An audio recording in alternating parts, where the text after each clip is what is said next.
We live in a society that is so well connected that so often our attention is drawn towards the other person, what someone else is doing or saying.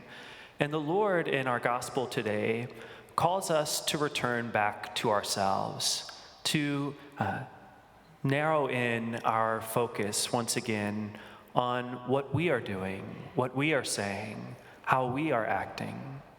Because so often our focus becomes on others, and with that we become frustrated, angry, because we cannot control the actions of another.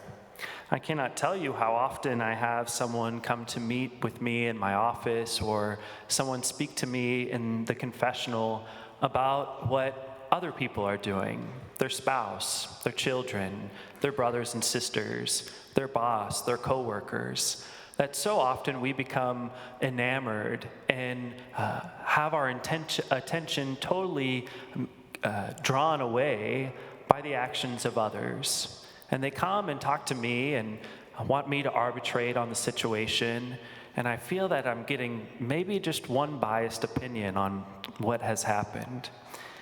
But always, I try, as the Lord does in our gospel today, to bring the attention back to the person in front of me, because I don't know what the other person is really doing or saying. I don't know if they're in the right or the wrong.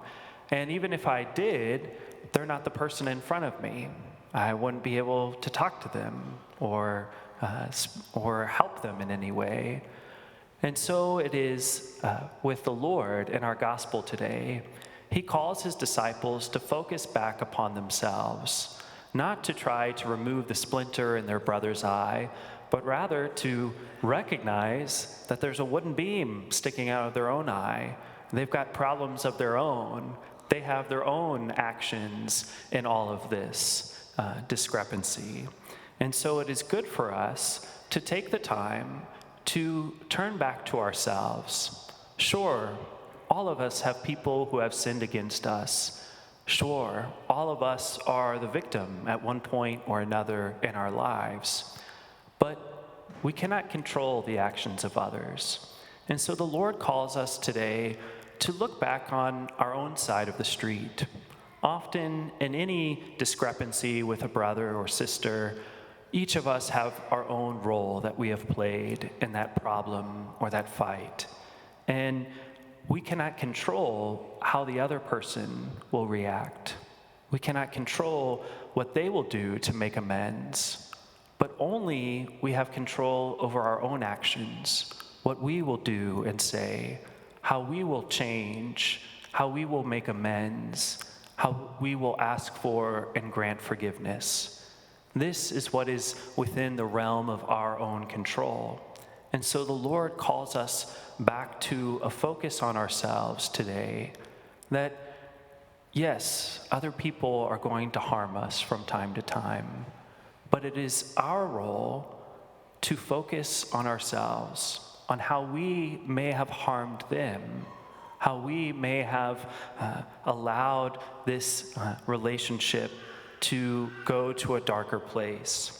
And so the Lord calls us to focus on ourselves, to find that wooden beam or that splinter in our own eyes, because it is only when we take care of our side of the street that we will have any ability to help anyone else with their side.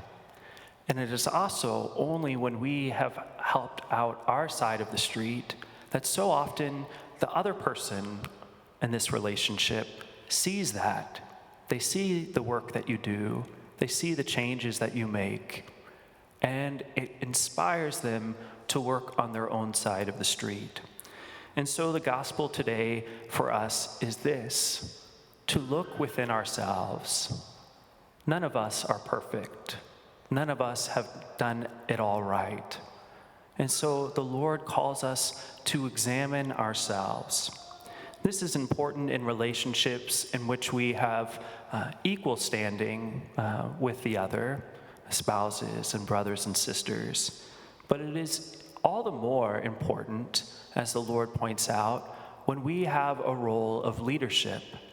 that we are called, each of us as Christians, to leadership at different times and in different ways in our lives. And it is so important for us as parents, as leaders in the church, as teachers, to have this idea that we cannot become hypocrites, that first and foremost, I must take care of myself. I must live the gospel out myself if I am ever to be able to bear that good fruit for another, for my children, for the people that I work with and serve. It is so important to be a good leader, to first and foremost take care of your own side of the street, to take care of yourself, and follow the gospel wholeheartedly. Because especially with children, when they see any type of hypocrisy, it turns them away from the Lord. And so first and foremost, the Lord calls us to examine ourselves, to take care of our own actions, our own words, so that then we can bear great fruit for others. This week on Wednesday, we will begin the season of Lent with Ash Wednesday, and it is such a beautiful time in the year for us to do exactly what the Lord calls us to in this gospel, to turn back in towards ourselves, not in a selfish way, but in a way that will then give us the ability to bear good fruit for others.